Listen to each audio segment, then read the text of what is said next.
Bonjour à tous et bienvenue autour de votre grande table. À partir de 12h55 dans la grande table des idées, aujourd'hui le diagnostic de Jacques Toubon, avocat au barreau de Paris, ancien garde des Sceaux. Il revient dans Je dois vous dire chez Stock sur son expérience de défenseur des droits entre 2014 et 2020. Droits et libertés, quel bilan, quelles devront être les priorités du prochain gouvernement pour restaurer la confiance des Français envers l'état de droit? Nous lui poserons la question dans la deuxième partie aujourd'hui de l'émission. Mais d'abord, partenaire de Blanche, souvenez-vous, dans Une jeune fille de 90 ans, le film de Valéria Bruni-Tedeschi, le danseur et chorégraphe Thierry Tunyang revient sur sa pratique de la danse dans un livre Agapé, danser à l'hôpital, qui paraît aux éditions RS, où il raconte 2 années de résidence artistique à l'hôpital Avicenne de Bobigny en partenariat avec la MC 93. On revient tout de suite au cœur de cette expérience jusqu'à 12h30. France Culture, la grande table, Olivia Gesbert. Et au cœur de cette expérience, il y a la pratique du mouvement, danser avec les patients et les soignants. Bonjour à vous Thierry Tunyang. Bonjour. Bonjour. Vous écrivez dans ce livre, je ne suis pas un aidant, comme on dit dans le domaine médical. Je ne viens pas en aide, je ne suis pas un soignant ni un thérapeute, je ne soigne rien. Qui êtes-vous alors ? À l'hôpital Avicenne, sur ma blouse blanche, il y avait marqué danseur et chorégraphe. Et donc, je me promenais dans les couloirs, j'allais dans les chambres. Et certains lisaient, d'autres lisaient pas du tout. Donc, me posaient des questions, me demandaient d'aller chercher un verre d'eau, d'aller chercher un médicament. Et donc, je me présentais et puis je parlais de la danse, je parlais du corps. Je disais que c'était moi qui venais leur demander de chercher avec eux qu'est-ce qui restait dans le corps, qu'est-ce qui reste encore quand on est dans le moment de la thérapie, de la chimiothérapie, quand on est dans un box et qu'on attend, quand on est dans l'attente d'un pronostic, et donc de chercher avec eux comment le corps attend, comment le corps reçoit, comment le corps ressent, et ensemble d'inventer des gestes qui consolent. J'ai l'impression que si je répare pas, si je soigne pas, le moment que je passe avec eux, c'est un moment de consolation. Et quand vous leur dites ça aux patients, aux résidents de l'hôpital Avicenne de Bobigny, quelle est leur première réaction ? Alors, c'est souvent les équipes aussi qui me dirigent vers tel ou tel patient. Après, les gens attendent une danse. Est-ce que vous allez danser pour moi? Donc, j'ai dit oui. Donc, quelquefois, dans la chambre, je danse, on choisit une musique, ils choisissent une musique. Quelquefois, ils disent un texte pendant que je danse. Et certains se questionnent sur pourquoi l'art, pourquoi un danseur vient, qu'est-ce que je vais faire de ça. Et très vite, ils oublient toutes les questions. Très vite, on est dans un échange où je peux prendre les mains, je peux les masser, je peux les porter sur mon dos pour les amener dans le couloir. On va faire un tour dans le jardin et je danse dehors. Et là, c'est l'étape d'après. Après avoir dansé pour eux, vous dansez avec eux. Complètement. Mais très vite, le temps de l'hospitalisation, le temps du traitement, il y a quelque chose qui est aussi un lâcher-prise qui arrive chez les patients. Tout à coup, ils sont dans un moment de vulnérabilité, d'un moment d'attente qui me permet, moi, tout à coup, d'accueillir cet endroit-là. Cet endroit que souvent on repousse, dont on ne sait pas trop quoi faire. Et à partir de cet espace, de cet espace qui est lâché, je propose un geste, je propose un mouvement, et on parle de la danse, je leur parle de leur danse à eux aussi, quand ils étaient petits, s'ils viennent du Sénégal, de quel type de danse vient de leur pays. Et je me rends compte que hommes, femmes, jeunes comme plus âgés, la danse, elle est écrite, elle est inscrite dans tous les corps, même dans les corps malades. Le Sénégal, vous le citez, c'est peut-être pas par hasard, puisque vous êtes, vous, né à Colmar, d'un grand-père sénégalais, d'une grand-mère vietnamienne. Vous avez aussi toutes ces cultures qui ont nourri votre approche de la danse et votre approche de cette pratique aujourd'hui. On entend quand cette vulnérabilité vous est peut-être pas offerte, mais confiée, on imagine que pour vous, cela doit vous placer dans un état de grande responsabilité aussi par rapport à ces personnes que vous rencontrez, Thierry Tunyang. Vous avez cette formule dans ce livre, Agapé, danser à l'hôpital, où vous racontez ces 2 ans de résidence artistique à l'hôpital Avicenne de Bobigny. Vous écrivez « Danser soigner, c'est donner au patient le courage de dépasser la peur qu'il ressent devant un corps qui n'est plus le sien et qui lui incombe pourtant. Dans cette phrase, vous juxtaposez presque ces deux mots, ces deux verbes danser et soigner, comme si l'un était le synonyme de l'autre. Quelles sont les équivalences pour vous ? Les équivalences seraient l'altérité, serait le regard, le soin, la caresse, l'étreinte. L'équivalence, elle vient des élans, des mouvements du corps. Et danser, pour moi, le moindre geste chez un enfant, chez une personne âgée, le moindre geste pour moi est le prémisse d'une danse possible. Et ce que j'ai voulu tenter aussi, c'est de voir comment dans un corps à l'hôpital, un corps malade, un corps en soins, qu'est-ce qui racontait de la danse, de quelle danse s'agissait, quelle danse m'arrivait déjà à moi, dans mon corps, comment j'étais obligé moi de tout à coup de danser, quelqu'un qui se promène avec une sonde, quelqu'un qu'on vient d'amputer, comment chercher avec ces corps différents, comment leur redonner des appuis, leur redonner des élans à travers mon corps en mouvement pour les remettre eux en mouvement. Oui, parce que votre corps à vous, il va bien. C'est pas facile de se présenter dans une chambre d'hôpital devant une personne qui est confrontée à son corps, à un corps entravé, affaibli, blessé, avec un corps sain, un corps qui va bien. Ouais, c'est pas facile, mais les gens là-bas, les patients, tout ce que j'ai vécu, j'ai senti que ils avaient besoin d'un autre corps. Ils avaient besoin d'un corps. Les corps des soignants vont très vite. Ils courent partout, ils rentrent, ils sortent. Et moi, j'osais rester presque 3 heures, quelquefois, avec un patient dans la chambre. Et donc, il y a un temps du corps qui s'installe, il y a un temps du rapport, de la relation qui permettait, oui, un lâcher-prise, une confiance, un corps intime qui se livre, qui se raconte de la joie, des larmes, pour que quelque chose s'anime d'un mouvement et et j'en fais de la danse pour eux et pour moi aussi, évidemment. Prendre le temps du corps, d'un corps, dites-vous. Vous l'évoquez aussi, le soin, c'est d'abord l'écoute, une écoute unique dans sa singularité, sa spécificité et sa propre vulnérabilité. D'accueillir, soigner, c'est reconnaître l'autre, reconnaître l'humanité commune, reconnaître l'autre en soi. Danser, c'est la même chose. Le corps, tel que vous le racontez, tel que vous le présentez, et surtout à l'hôpital, ce qui est intéressant, c'est que vous n'en faites pas toujours, ou en tout cas, vous le retournez pour qu'il ne soit pas toujours le problème, et qu'il porte en lui et apporte aussi parfois la solution. Le corps, si on l'écoute, il a ce double visage, cette double facette. Oui, parce que à l'hôpital Avicenne, ce qui m'a beaucoup bouleversé quand on parlait justement des cultures, des langues, c'est que autant chez les patients que chez les soignants, tout le monde parle une autre langue. Et ça, c'était très très beau de voir tout à coup une femme vietnamienne qui avait besoin d'une traductrice et c'était une infirmière ou un cuisinier qui travaillait à l'hôpital qui venait lui parler en vietnamien. Donc il y a plein de langues qui se parlent dans cet hôpital, autant du côté des patients et des soignants.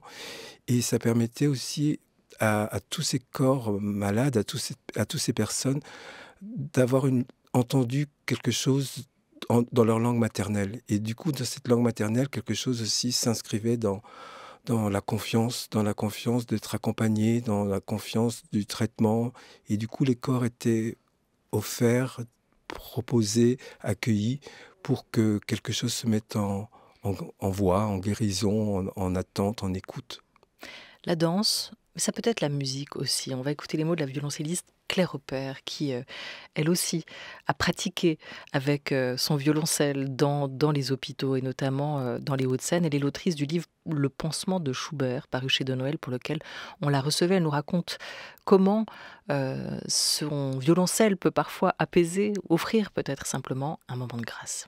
L'art-thérapie musicale et la musique qui a des effets thérapeutiques ne guérit pas ni les cancers, ni les maladies graves, mais elle donne envie d'aller mieux et elle soulage, elle allège et elle peut parfois donner du sens. C'est paradoxal d'un certain point de vue et pourtant c'est mon expérience quotidienne, je dirais, dans des lieux qui sont considérés comme des lieux de mort, des lieux où on vient déposer ses dernières heures, eh bien, il y a beaucoup de joie qui circule, et c'est vrai que c'est un mot qui revient beaucoup dans mon livre, circulation de joie. Parce que la musique a cette capacité extraordinaire d'aller chercher à l'intérieur de chacun ce qui est encore intact et source de joie. La danse, comme la musique, source de joie, Thierry Teniang, c'est important aussi les émotions que votre pratique, vos pratiques peuvent réveiller dans un hôpital. Oui, c'est important d'amener, d'ouvrir une porte, d'ouvrir une fenêtre, d'amener de l'extérieur dans cet intérieur. Et, euh, et, je, et ce que j'entends de clair sur la joie, c'est vrai qu'à tout même les moments d'émotion intense, les larmes, venaient de la joie, venaient d'une joie comme ça qui était contenue, qui était retenue, qui était tout à coup partagée. Et c'était une forme de merci, de soulagement, on me disait, oh là là, ça fait 3 heures qu'on est ensemble, j'ai pas vu le temps passer. C'est aussi décaler quelque chose de ces corps qui sont dans l'attente, qui sont immobilisés à un endroit, dans une forme de corps. Et ce qui était très beau, c'était que moi, j'avais pas de violoncelle, par exemple, j'avais pas un médium, il fallait que ça passe par mon propre corps.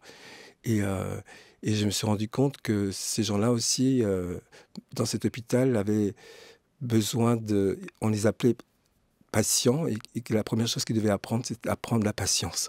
Apprendre la patience et le fait qu'un autre corps attende avec eux, traverse cette expérience du temps terrible de l'attente, du soin, de l'inconnu. Un autre corps partageant cette étape leur permettait aussi de le traverser autrement, de le respirer, de le vivre. Et c'est peut-être aussi la possibilité de penser son propre corps comme un instrument, comme un prolongement de soi d'ailleurs. Complètement. Aussi.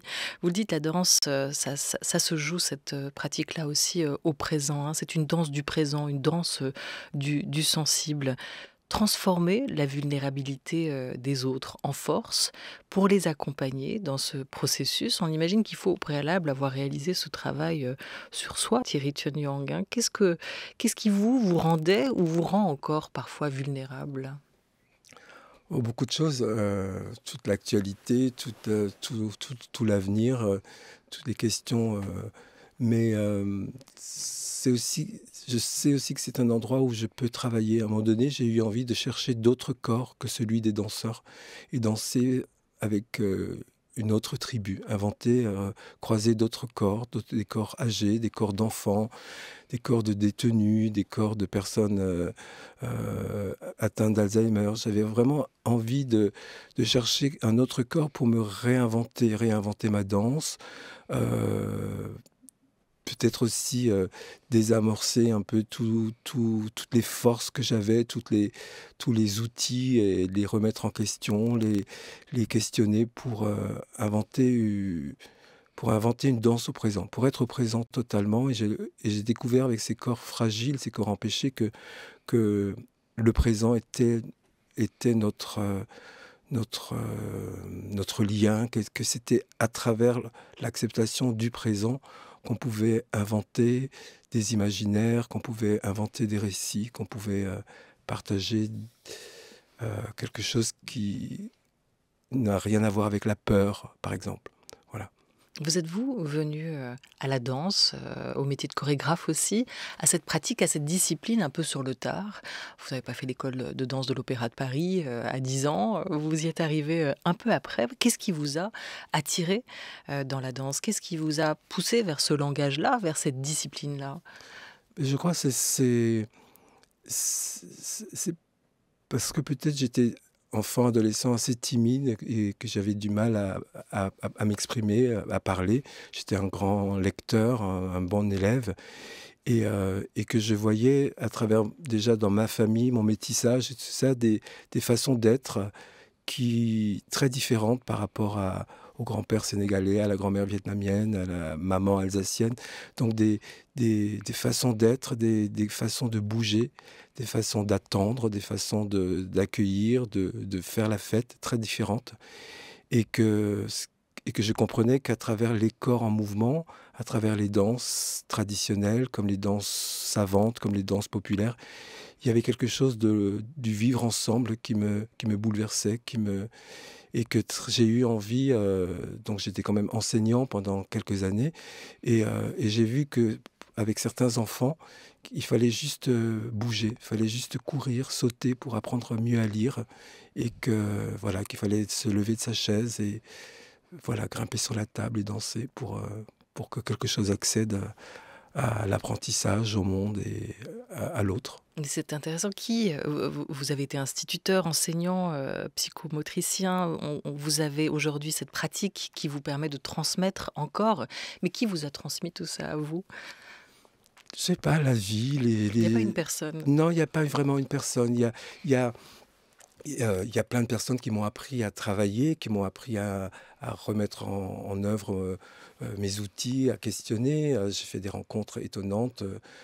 Si à un moment donné je suis allé vers le théâtre, c'est parce que j'ai rencontré des metteurs en scène. J'ai eu la chance de travailler avec Patrice Chéreau. J'ai pu travailler avec des chorégraphes comme Anne-Theresa Kessmaker, Trisha Brown.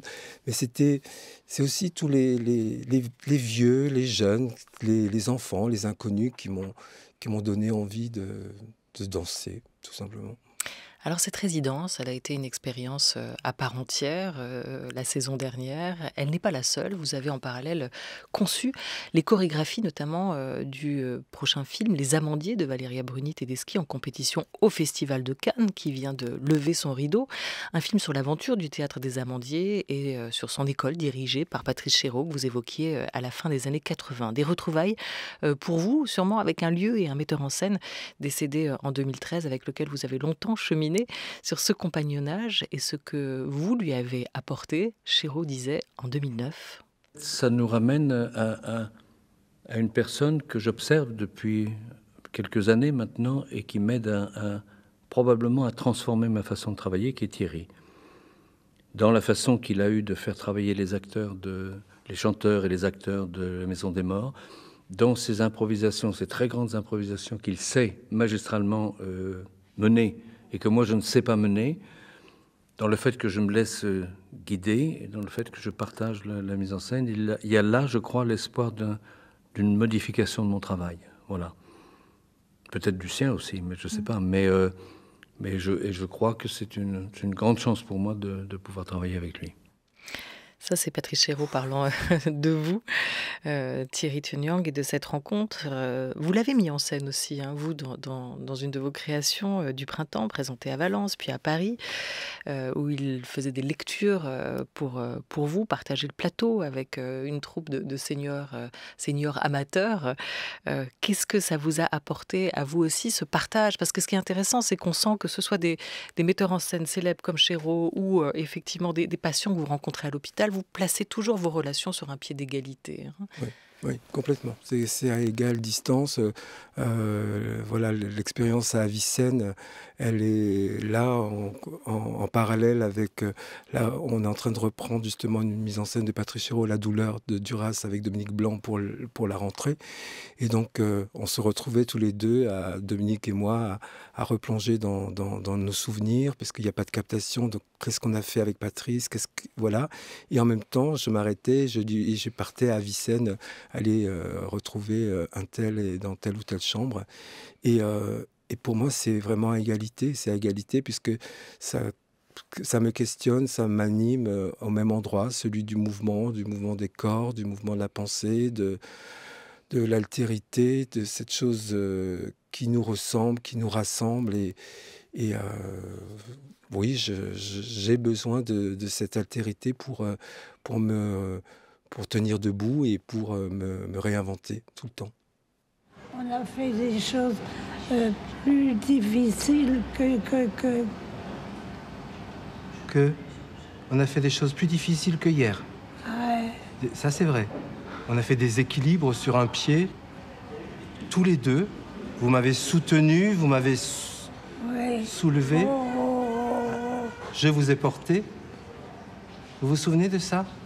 oui, oui, oui. Qu'est-ce que ça vous fait? Ça vous fait peur? Ça me fait peur un peu parce Un que peu? je suis quand même un peu plein de chair. Oui. Ben oui. Mais vous avez confiance? Ah, j'ai confiance en vous de faire ça comme ça. Oui. Vous êtes un vrai caïd. Un vrai caïd, moi je suis. Ah oui, Si. pour ça, oui. Pour ça, c'est vrai. Je suis un caïd. Et vous entendez la musique? Est-ce que ça vous aide, la musique? Pas pour le moment. Pas pour le moment. Bon, pas. Vous entendez pas quand on danse? Non. Vous restez dans la danse, tous les deux. Oui, exactement. On pourrait danser en silence, c'est pas grave pour vous. Ah oui. Vous aimez le silence? Oui, beaucoup. Beaucoup? Oui. Est-ce qu'il peut y avoir du silence entre vous et moi? Ah oui, certainement. Est-ce que vous pouvez me donner un peu de votre silence Oh, je pourrais, à la longue. à la langue? Il faut du temps pour donner son silence à l'autre. Oui, oui, oui. Et tout ça, c'est dans la magie. Ce grand amour que Blanche Moreau, 92 ans, a pour vous et qu'elle raconte à ce moment-là, et cette relation réciproque, on l'entend là encore devant la caméra de Valéria Bruni-Tedeschi avec Yann Corridian dans ce film, une jeune fille de 90 ans sortie il y a 6 ans et qui racontait déjà ce qu'était pour vous cette idée de la danse agapée. Agapée en grec, c'est accueillir avec amitié, c'est chérir. C'est cela, tout est là dans cet extrait, cette danse agapée telle que vous la défendez. Oui, oui, tout est là, cet accueil, accueillir l'autre, voilà, faire de la place en soi déjà pour pouvoir accueillir le mouvement de l'autre, qu'il soit petit, grand, qu'il soit... voilà, celui de Blanche, 92 ans, et presque maintenant 97 ou 98 ans, voilà, qui ne me reconnaît plus, mais quand je viens la voir, elle est heureuse, et puis on fait une petite promenade, et puis je m'en vais, et puis voilà, c'est des rencontres qui m'ont agrandi en tant qu'homme, mais aussi qui m'ont vraiment aussi permis de renouveler des expériences professionnelles autour du corps avec des publics très différents, et puis...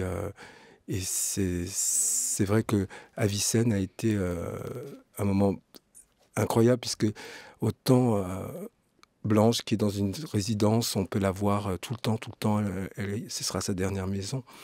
Les patients à Avicenne, quelquefois, je les voyais qu'une fois, et au bout de 3 heures, je les voyais plus, puisqu'ils rentraient chez eux, que le traitement était terminé, qu'ils allaient dans un autre service.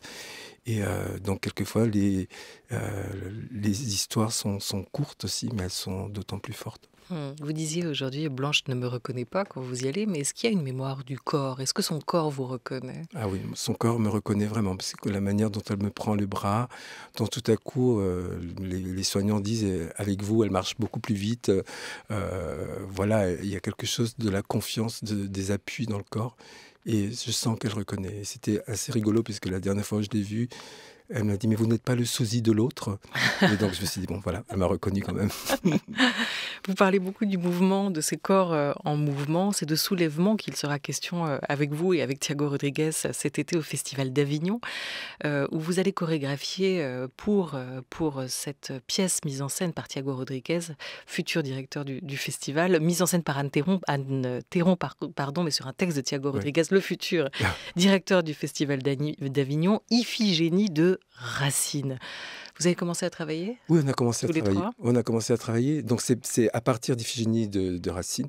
Ce qui est très beau dans l'écriture de Thiago, c'est que cette Iphigénie justement se soulève. Et que se passe-t-il si on ne croyait plus à toutes les histoires des dieux, et que chacun se soulève, chacun prend sa destinée. Donc face à ses propres parents, face à son histoire, face à sa propre vie, et cette Iphigénie, voilà, est libre de choisir Son chemin, voilà, et de plus laisser emporter par le destin. Thierry Tuonyang, il y a l'idée de danser pour, comme vous le faites, pour soigner, même si vous n'adorez pas ce mot, en tout cas pour réconcilier, consoler, réveiller aussi les corps. Et puis on peut danser pour éveiller les consciences. Après l'exil d'Andèche et Chotodèche, la guerre d'Angzénos, le danseur et chorégraphe britannique Akram Khan présente en ce moment au Châtelet une puissante fable écologique. Et pour ce faire, il va s'empare du livre de la jungle, de Kipling dans une adaptation avec des enjeux assez contemporains dans sa manière de relire les aventures de Mowgli. Mowgli, donc, c'est cet enfant qui devient une femme pour Akram Khan, une jeune fille réfugiée climatique avec un voyage initiatique qui se déroule dans un monde dévasté par la montée des eaux, par le changement climatique. On va écouter un extrait de ce Jungle Book Reimagined.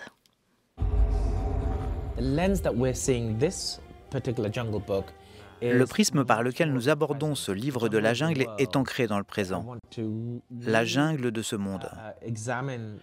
Je souhaite examiner à nouveau l'idée d'un enfant dans son rapport aux animaux, à la faune sauvage.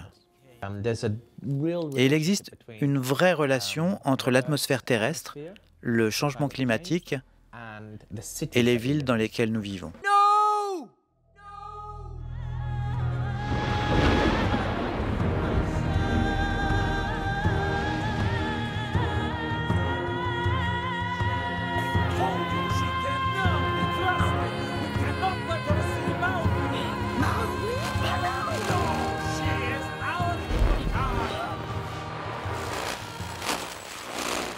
Et c'est une invitation évidemment à renouer, à réconcilier peut-être la nature et les hommes, à voir au Théâtre du Châtelet, hors les murs, Théâtre de la Ville, en ce moment jusqu'au 26 mai, cette nouvelle pièce du chorégraphe britannique Akram Khan, que vous connaissez ? Oui, j'aime beaucoup son travail. J'aime beaucoup justement parce qu'il se déplace lui aussi dans des rencontres incroyables. J'ai un souvenir de duo avec Israël Galvan. Il propose tout le temps des voyages chorégraphiques autour de l'altérité, des questions d'actualité. Et il décloisonne. Et aussi, il décloisonne totalement. Là, c'est assez fascinant dans cette pièce chorégraphique. Il y a de l'animation, il y a du théâtre, il y a de la danse, il y a de la musique. Tout est là et se joue sur scène. Merci mille fois à vous, Thierry Tuonyang, d'avoir été avec nous. Je rappelle le titre de ce livre où vous racontez cette expérience entière à l'hôpital Avicenne de Bobigny, Agapé, danser à l'hôpital aux éditions RS.